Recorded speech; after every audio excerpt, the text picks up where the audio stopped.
Assalamualaikum warahmatullahi wabarakatuh. Baiklah, perkenalkan saya Erna dari kelas 3C dengan NIM 2011290099.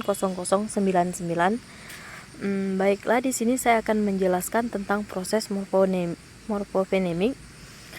Proses penambahan fonem. Proses penambahan fonem terjadi akibat pertemuan men dan pen dengan bentuk dasar yang bersuku satu. Fonem tambahannya adalah, sehingga men berubah menjadi meng dan pen menjadi peng.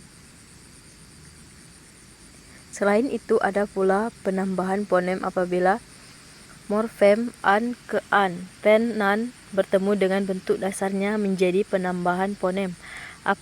Apabila bentuk dasar itu berakhir dengan vokal a, penambahan fonem w. Apabila bentuk dasarnya berakhir u, o, au, dan penambahan fonem y apabila bentuk dasarnya berakhir dengan i, ai. Selanjutnya, proses penambahan fonem antara lain terjadi pada bentuk dasar atau dasar kata yang bersuku satu. Hal ini terjadi sebagai akibat pertemuan fonem men dan morfem pen dengan bentuk dasar yang terdiri dari satu suku. Fonem penambahannya adalah, sehingga men berubah menjadi menge dan pen berubah menjadi peng. Contoh: men las mengelas, mencet mengecet, menlos mengelos, menlus mengelus, pen bom pengen bom. Selanjutnya, proses hilang fonem. Dalam proses hilangnya fonem Anda dapat mengikuti uraian sebagai berikut. Proses hilang fonem n. Proses hilang fonem n akan terjadi apabila fonem-fonem n dan pen bertemu atau bergabung dengan bentuk dasar atau dasar kata. Contoh: melupakan, lirik, melestarikan, melenggang, melangkah jadi melangkah. Selanjutnya, morfem dasar. Morfem dasar bentuk dasar atau lebih umum dasar, pangkal atau stem, dan akar rot adalah 4 istilah yang bisa digunakan dalam kajian morfologi, namun seringkali digunakan dengan pengertian yang kurang cermat atau malah berbeda.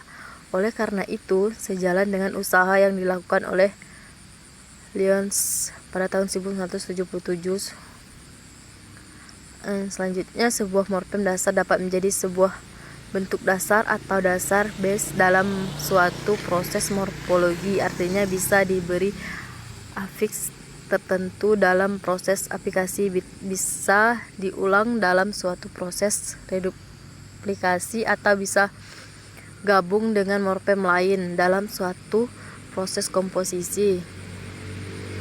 Selanjutnya, istilah bentuk dasar atau dasar base saja biasanya digunakan untuk menyebut sebuah bentuk yang menjadi dasar dalam suatu proses morfologi. Bentuk dasar ini dapat berupa morfem tunggal, tetapi dapat juga berupa gabungan morfem. Contoh: pada kata berbicara yang terdiri dari morfem ber dan bicara, maka bicara adalah menjadi bentuk dasar dari kata berbicara itu, yang kebetulan juga berupa morfem dasar. Dalam bahasa Inggris, kata books bentuk dasarnya adalah book, dan kata singers bentuk dasar adalah singer. Sedangkan kata singer itu terdiri sendiri, bentuk dasarnya adalah sing.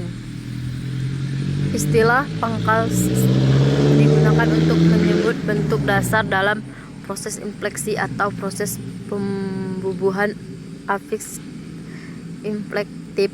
Contoh bentuk inflektif kita ambil dari bahasa Inggris. Pada kata books, pangkalnya adalah book. Dalam bahasa Indonesia, kata menangisi, bentuk pangkalnya adalah tangisi, dan morfem me adalah sebuah afiks inflektif.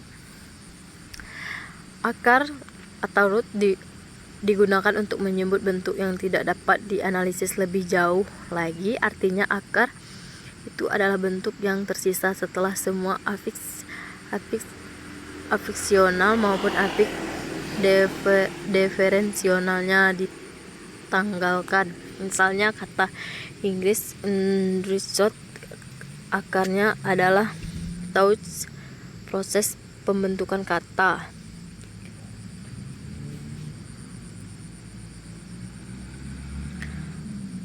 Proses pembentukan kata outtables itu adalah mula-mula pada akar touch dilekatkan sufiks updes menjadi touchbly, lalu dilekatkan prefiks menjadi outbly, dan akhirnya diimbuhkan sufiks sehingga menjadi outtables.